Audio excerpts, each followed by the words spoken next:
warahmatullahi wabarakatuh dan selamat sejahtera. Alhamdulillah kita bersua kembali. Apa khabar murid-murid yang cikgu kasihi? Jolok cempedak guna galah, cempedak jatuh di luar pagar. Usah sedih tak dapat ke sekolah. Teruskan perjuangan dalam PDPR. Jom bersama-sama cikgu dalam Pendidikan Islam tahun 6 belajar dalam bidang sirah pelajaran yang ke-16. Tajuk Perkembangan Islam selepas pembukaan Kota Mekah. Baiklah, dalam perkembangan Islam selepas pembukaan Kota Mekah ini, kita akan mempelajari tentang pertama, strategi Nabi Muhammad SAW berdakwah. Kedua, kesan daripada dakwah Rasulullah SAW. Ketiga, cabaran yang dihadapi oleh Nabi Muhammad SAW dan para sahabat ketiga berdakwah. Dan keempat, iktibar daripada perkembangan dakwah Islam. Baiklah, jika murid-murid sudah bersedia, mari kita mulakan. Nabi Muhammad SAW berdakwah dengan 3 strategi. Strategi yang pertama, mengukuhkan negara Islam.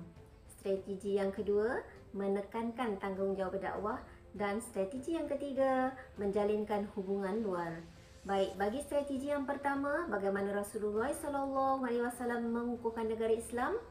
Tindakan yang pertama ialah membentuk masyarakat mengikut acuan Islam. Yang pertama, baginda menghapuskan amalan jahiliah seperti penyembahan berhala dan hidup mementingkan kabilah serta keturunan. Tindakan kedua, melengkapkan kaum muslimin dengan ilmu. Ketiga, menekankan amalan tidak mensyirikkan Allah, taat kepada Nabi, mengukuhkan persaudaraan Islam, menjauhi larangan seperti membunuh dan berzina. Manakala tindakan kedua pula, dengan memperkasakan ekonomi umat Islam, iaitu dengan mengutuskan pemungut zakat dan jizyah kepada kabilah-kabilah dan negeri yang dikuasai Islam. Jizyah ialah cukai yang dibayar oleh rakyat bukan beragama Islam yang bernaung atau tinggal di negara Islam. Baiklah, sekarang kita lihat strategi yang kedua. Baginda Rasulullah SAW menekankan tanggungjawab berdakwah. Peranan menyampaikan kebenaran Islam dipikul oleh setiap Muslim sama ada lelaki atau perempuan. Begitu juga saling berganding bahu mempertahankan kesucian Islam daripada ancaman musuh. Manakala strategi yang ketiga, Rasulullah SAW menjalinkan hubungan luar. Terdapat 2 tindakan dalam strategi ini. Tindakan yang pertama, Nabi Muhammad SAW menghantar utusan dan gubernur. Dan tindakan kedua, menerima kedatangan delegasi-delegasi kabilah Arab. Tindakan pertama dalam strategi ini, Nabi Muhammad SAW menghantar utusan dan gubernur dengan cara para utusan Nabi dihantar kepada kabilah-kabilah Arab dan ditugaskan berdakwah serta menyeru mereka agar memeluk Islam. Seterusnya, para gubernur dilantik untuk dihantar ke negeri-negeri yang dikuasai Islam dan ditugaskan untuk berdakwah serta mengajar tentang ajaran Islam. Tindakan kedua dalam strategi yang ketiga ini pula, Rasulullah SAW menerima kedatangan delegasi-delegasi kabilah Arab. Dengan cara Rasulullah SAW menerima kunjungan mereka yang berhasrat untuk memeluk Islam. Baiklah, seterusnya kita pelajari kesan daripada dakwah Rasulullah SAW. Yang pertama, terbentuklah masyarakat Islam yang teguh akidahnya, hidup bersatu padu, aman dan damai. Kesan yang kedua, negara Islam semakin kukuh kerana setiap Muslim sanggup berkorban tenaga dan harta demi mempertahankan kesucian Islam dan negara. Dan kesan yang ketiga, ramai yang memeluk Islam kerana setiap orang berperanan menyebarkan Islam dan pengaruh Islam semakin meluas di semenanjung Arab. Baiklah, seterusnya kita pelajari cabaran berdakwah. Banyak cabaran yang dihadapi oleh Nabi Muhammad SAW dan para sahabat ketika berdakwah.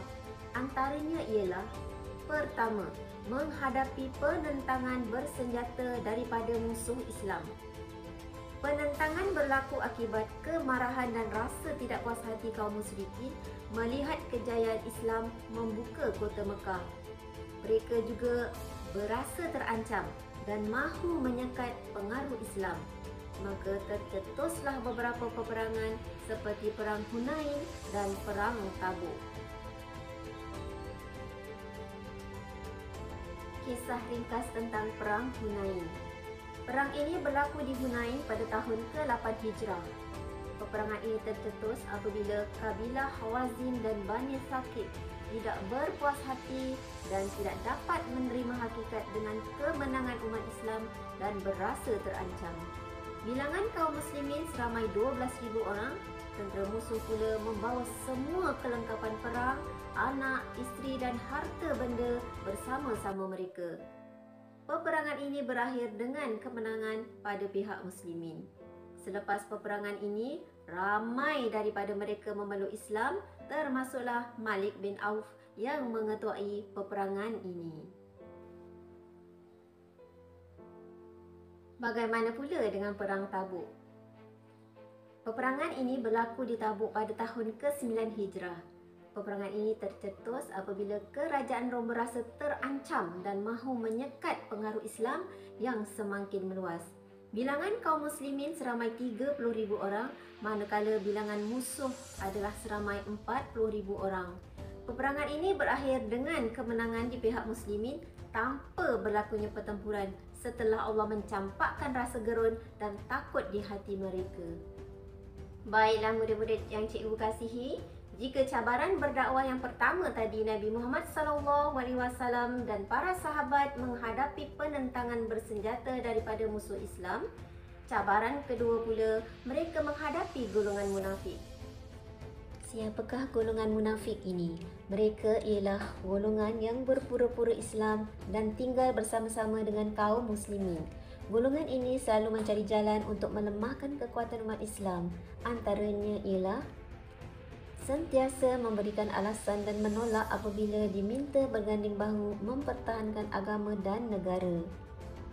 Mereka menjalinkan hubungan dengan Raja Rom untuk bersama-sama melemahkan umat Islam. Dan mereka membina Masjid Dirar dengan tujuan menyaingi Masjid Quba dan memecah belahkan kaum muslimin. Baiklah, yang terakhir kita pelajari iktibar daripada perkembangan dakwah Islam. Pertama, kita hendaklah melaksanakan tanggungjawab berdakwah, menyebarkan kebenaran Islam kepada semua. Tugas berdakwah mestilah disertai dengan ilmu, perancangan dan cara yang berhikmah. Kedua, kita hendaklah memelihara kesatuan dan kesepaduan umat Islam dan rakyat Malaysia kerana dengannya negara akan stabil dari sudut politik, sosial dan ekonomi. Dan ketiga, musuh Islam sentiasa mencari kelemahan umat Islam. Oleh itu, kita mestilah menuntut ilmu dengan bersungguh-sungguh kerana dengan ilmu kita akan dapat menangkis dakwah-dakwah daripada musuh Islam. Baiklah murid-murid yang cikgu kasihi, kita telah mempelajari strategi-strategi Nabi Muhammad SAW berdakwah selepas pembukaan Mekah dan cabaran-cabaran yang dilalui oleh baginda dan para sahabat. Kesan dakwah Nabi Muhammad SAW sangat berkesan dan penuh dengan iktibar. Dengan pertolongan Allah dan pengorbanan Nabi Muhammad SAW serta para sahabat, kini Islam telah berkembang ke seluruh dunia. Dengan ini, sebelum cikgu mengakhiri pelajaran kita pada kali ini, usah jemu, usah bosan, terus belajar, bekalan kehidupan.